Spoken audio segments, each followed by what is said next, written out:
Going to church can be such a solemn and serious thing that you can forget how to laugh while you're here. Forget how to laugh, especially in front of the Bible. When I was a boy going to church, the services were so boring and they lasted forever. And I think everyone's favorite part of the service was the announcements. It's not even that the announcements were very fun or interesting. I mean, it was mostly just people asking people to help out with things they didn't want to do themselves. But there was at least some spontaneity and humanity to the announcements. You appreciated that someone was standing up from the assembly and willing to public speak.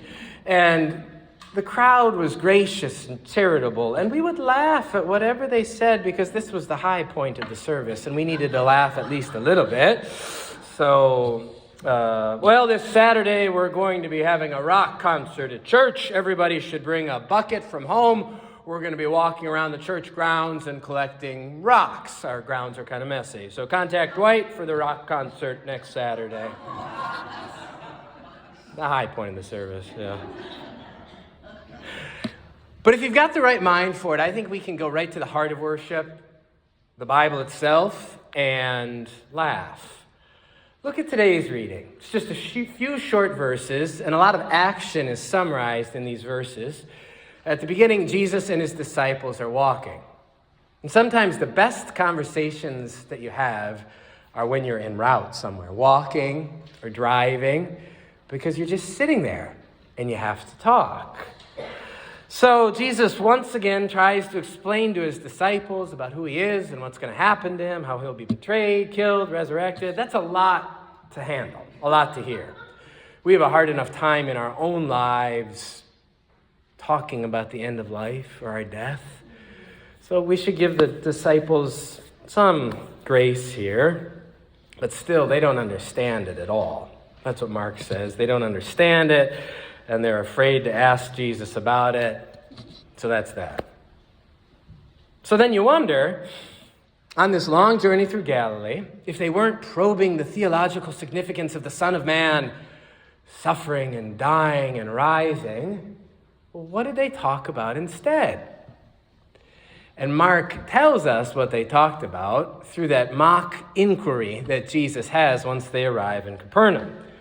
Jesus says to the disciples, "So you were all rather chatty in the back of the bus on the way here.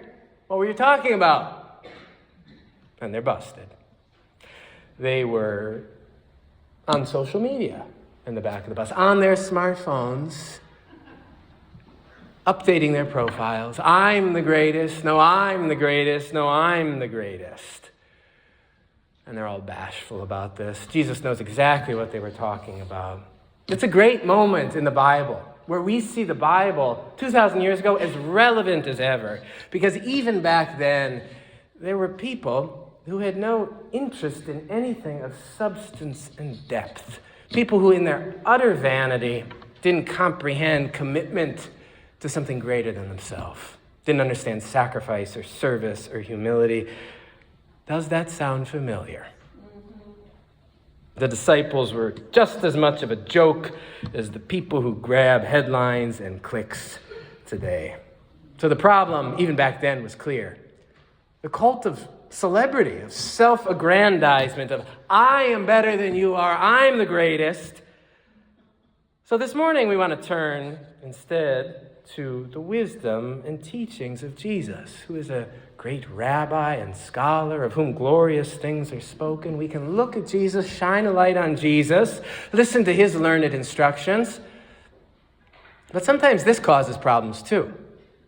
Because sometimes people will say that they speak on behalf of Jesus and that if you follow them, you are following Jesus. We can use Jesus as just another step on the staircase of celebrity or self-aggrandizement. How convenient it is when our sense of discipleship dovetails with the allegiances or loyalties or preferences or pathologies that we already have. Sometimes looking to someone else doesn't exactly lead you to Jesus. Helpfully, though, this morning, Jesus doesn't even tell us to look to him. He's picking a representative, someone who will stand in on his behalf. So this is a very important selection. Picking a vice president, if you will. You've got to vet them. You need to make sure that the vice president or principal or pastor is up to the task, has all the sufficient training and experience, and will adequately represent the mission of the organization or party. So who's Jesus going to choose this morning? Will it be an accomplished lawyer? Or a successful business person? Or a revered pastor with the famous TED Talk and the podcast and the packed stadiums? Who can we look to and welcome and know that when we look to them and welcome them, we are welcoming Jesus? Then he took a little child and put it among them. And taking the child in his arms, he said to them, "Whoever welcomes one such child welcomes me." The gospel writer does not tell us what the disciples made of this, but I think we can just return to the beginning of this reading, to verse 32, and include ourselves. We don't understand what Jesus is saying here. And I'm afraid to ask. I mean, a little child? A little child? For all intents and purposes, kids are kind of just cute little props. They do things that if anybody else did, wouldn't be exceptional. But we think it's so cute when they do it. Really, with kids, I think we're looking to the future. We're anticipating what they will become. And this is the point of loving kids, looking forward to when they can grow up and become productive members of a church or society or household.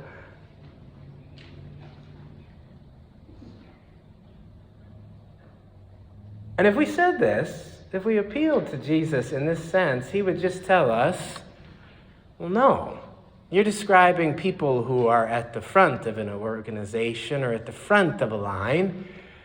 But I'm going to be in back with the people who can't care for themselves or feed themselves. And the level-headed campaign manager or CEO would reply, okay, enough with hyperbole, but we still have a church or a country or a company to run.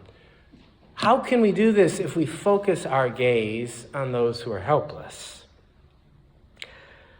And this might be one of those moments where it actually does seem like the Bible or the gospel message is too much of a joke. Are we putting the kids in charge? And I think this is where we maybe fall into a common misunderstanding of compassion or outreach or inclusion or love. Because Jesus does not stand before the little children and ask them their opinions on everything and ask them what they want to do or how they feel. He doesn't even give them a vote or a voice. He gives them something greater, something that doesn't in any way depend upon what they can accomplish for themselves or how smart or fit or capable they are. He picks them up and holds them in his arms and says the extent to which we love and welcome someone who is so small and helpless and worthless is the extent to which we love and welcome God. So it's an easy test. If you want to know if someone is of God, you don't have to ask them for their resume or their credentials or even their beliefs. You can ask them how they will care for a poor person who has nowhere to lay their head, how they will care for a veteran who is disabled and needs health care, how they will care for a reviled immigrant or a lonely inmate or a child who has no one. Will they open up their arms to them? Will they hold them? Of course, this test is something of a trick. Because Jesus says, just as you have done unto the least of these, so you have done unto me. So the poor person or the veteran or the immigrant or the inmate or the child is actually God. And God is with the least of these. The least of these. It seems awfully hypothetical in Excelsior, Minnesota, doesn't it? I mean, most of us are doing pretty well. I was working on this sermon yesterday before Bud's funeral, and I was walking around the block over there. Andrea had roped off our parking lot, so it was just for church parking for the funeral. So I was doing a little bit of parking enforcement, too. There were some Range Rovers and some Teslas and some Mercedes. And I said, we're having a worship service, a funeral here, so you can't park here for free right now. And they moved and went down there and had a $20 hot dog. The least of these. What does that mean for us in here, or the people who are right out there? The least of these. Are these just words that motivate those of us who are well-heeled to care for those who have less? These are words for everybody. These are words for all of us, whether you're at the front of the line or the back of the line. Because every person, at some point in this life, you are on your way, and around the corner, there lurks some fear, some failure, some forgetfulness that will knock you down into the last place in life, and you will be on the ground. And when you are on the ground, God will walk up to you and pick you up and hold you in his arms. And the only appropriate response to this will be to laugh. What a joke, what a wonder, what grace. Amen.